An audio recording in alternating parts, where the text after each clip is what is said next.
Why have your local analog ham radio repeaters suddenly gone silent? I put up a video a few weeks ago about this very subject, and wow, you guys had a lot of very excellent comments on that subject. I really appreciate everyone coming by the channel and commenting on that video and saying what they thought about repeaters in their area. Turns out a lot of the areas have repeaters that are active, and that's great. I think you guys should keep that going, keep it active, and keep doing what you're doing, okay?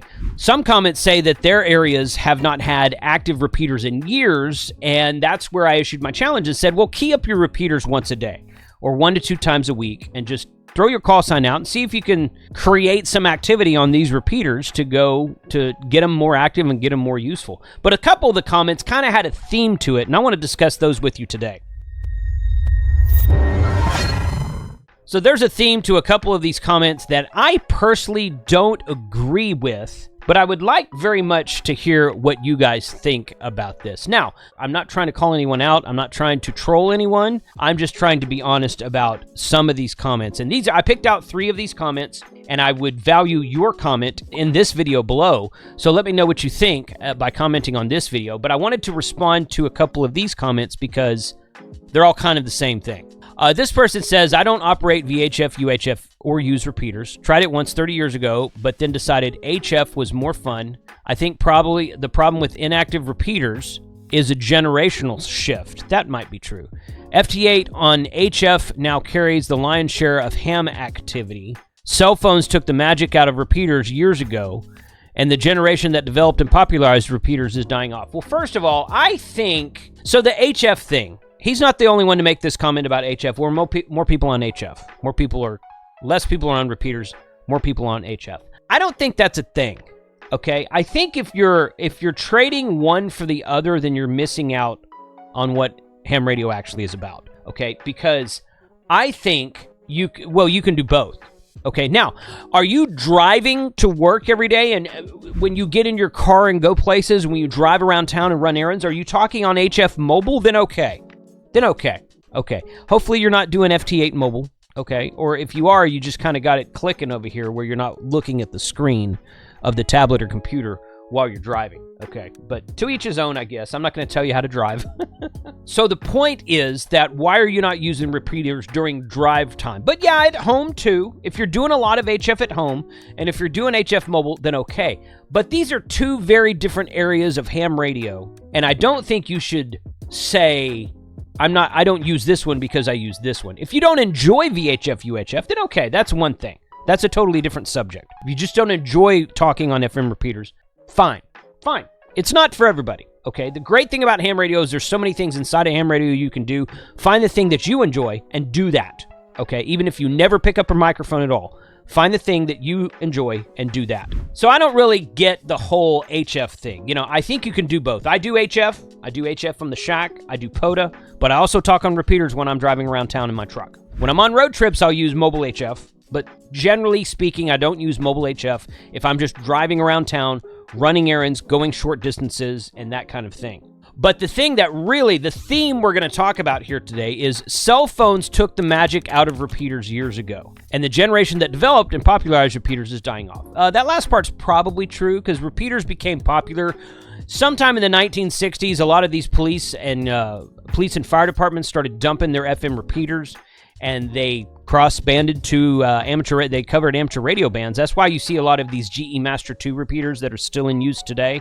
50, 60 years later, these repeaters are still working. Back in the 60s, they had wideband. A lot of them were starting to go narrowband analog. A lot of them were starting to go to like a scrambled system back then, and they started dumping these older repeaters from newer repeaters, and that's a lot of the times how we got our initial FM ham radio repeaters. So there's a big story behind that I'm not including here. We can talk more about that later. But my comment to this guy was, strange, I'm not aware of a cell phone where you can dial a number and talk to a dozen people all at once. I guess you could. You could set up a party line, okay? They used to have party lines back in the 60s and 70s on your telephone, okay? Your regular landline telephone, long before cell phones. I guess you could set up a party line, or you could connect to a Zoom conference, and you and all your buddies driving to work together in the morning could talk to one another on this Zoom conference that you probably have password protected and no one has the link for except your little group there. And if that's what you want to do, then perfect, do that. But I don't think relating cell phones to repeater activity is accurate. Sure. Yeah, if you have an emergency now, you can pick up the cell phone. You say, man, I had a flat tire. I was in an automobile accident. No one's hurt, hopefully. That kind of thing. Yeah, but I'm talking about just regular driving to work back and forth, driving around town back and forth, talking on your repeater, using the repeater during storm outages, during storm watches, during bad weather events. These are the things that repeaters are still great for that you can't really do with a cell phone because you can only generally dial one person at a time with the cell phone. So who are you going to call?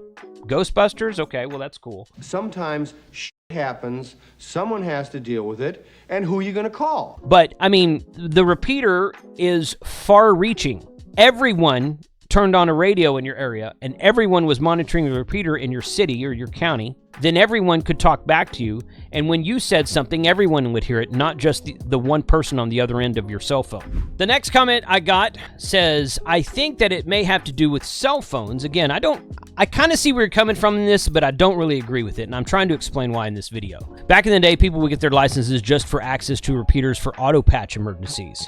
And then the next comment says, bingo, hit the nail on the head. And the third comment says, that was a big part of my motivation. I talked on auto patches back in the day. I used to call I was in college when I got my first ham radio license. I used to call my mom on the repeater.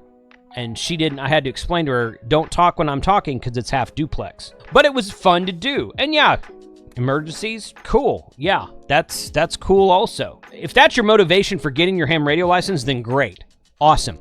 But if that's the only reason you ever use the repeaters, you missed out on a lot of things.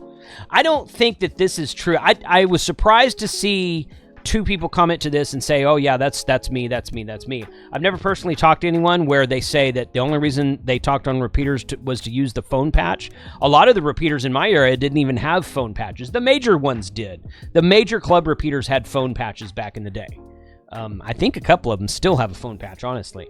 But to use repeaters solely for the purpose of a phone patch, of access to a phone patch, I think you miss out on a lot of really cool features of a repeater system. Now, if you're interested in getting your amateur radio license for the use of a repeater, you may not know. If you don't have a license, then there's 3 levels of license in the USA. The technician is the first license, and with a technician, you can use all of these repeaters we're talking about.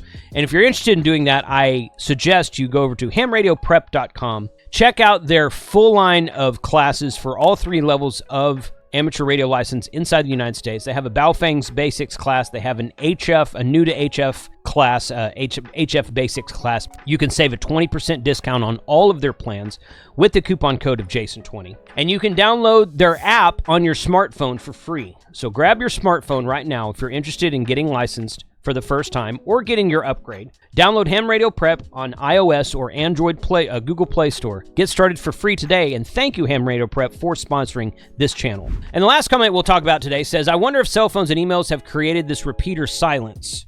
During the time when making landline calls to other near areas where long distances were more expensive. That's not a complete sentence, but I get what you're saying. I wonder if that was when the repeaters were used more often. Okay, once again, there's probably some bearing to that. There's probably some truth to that. I'm not saying that this is a wrong sentiment. In fact, you're probably right. You can't really, unless you had linked repeater systems, which were not linked over the internet back then you couldn't really call out of your calling area to where a long distance thing was, but you could call through a phone patch and get some stuff like that and call. You couldn't, I don't think you could dial long distance on most phone patches. Those were mainly used for emergencies. If you broke down somewhere, you needed to call someone to come get you. Now, here's the thing. If you break down somewhere today and you don't have smartphone coverage for whatever reason, you don't really need a phone patch if people are monitoring the repeater. If you call out on a repeater and you say, hey, KC5HWB, use your own call sign. KC5HWB, I've got a minor emergency. My vehicle is broken down and I can't call anyone. Is anyone monitoring the repeater that has access to a phone? I've done some rescue stories on this channel about HF operators out in the middle of nowhere that broke down or one guy got stuck in the mud at Big Bend, and they used HF radio to call back to a ham radio operator so the ham radio operator could pick up the phone and call emergency services in that area, or call their family, or call somebody and let them know where they were. Okay, so that's still a thing. So even if you don't have access to a smartphone, a cell phone, or a phone patch, you can call on the repeater, and hopefully, if we can get repeaters more active again, which in case you haven't figured it out yet, my goal here is to get your repeater more active. I would love to be able to drive through your area and talk to you on your repeater, but I can't do that everywhere. We can do linked repeaters via All-Star, and if you're interested in All-Star, connect to my node, 43136. It's running 24/7. We got some cool updates that are coming to that soon, but I monitor that node system not every day, but most every day. But I also try to key up my local repeaters most days to get more activity on there. In fact, I'm monitoring, this repeater that I'm monitoring right now is a Hearst repeater, 147.100. Nope, right there. I can't see it. I'm monitoring 147.100, the Hearst Amateur Radio Club repeater. Hearst is one of the ones that does a lot of these classes that are on my channel. They have some pretty good activity on the repeater every afternoon. And I was talking to some guys here earlier just this morning. And then the Ulyss repeater, the one I'm mostly on, 442.900, several of you commented on that last video and said you were going to try that repeater next time you're in the area. So do that. Let me know in the comments below what you think about phone patches and cell phones. I don't think they were a slight detriment to why the repeaters are silent. But again, they're not the same thing. A cell phone's a great tool to have. Carry it with you everywhere. Do that. But you can talk to a larger group of people over a larger area that are all in your local area, experiencing the same traffic delays, experiencing the same storms, the same tornadoes, the same tornado watch, the same radar watch, the same storm warnings. You can communicate to a wider area of people more quickly and effectively than picking up the cell phone and calling 12 or 15 different people in separate phone calls to talk about what's going on in your area.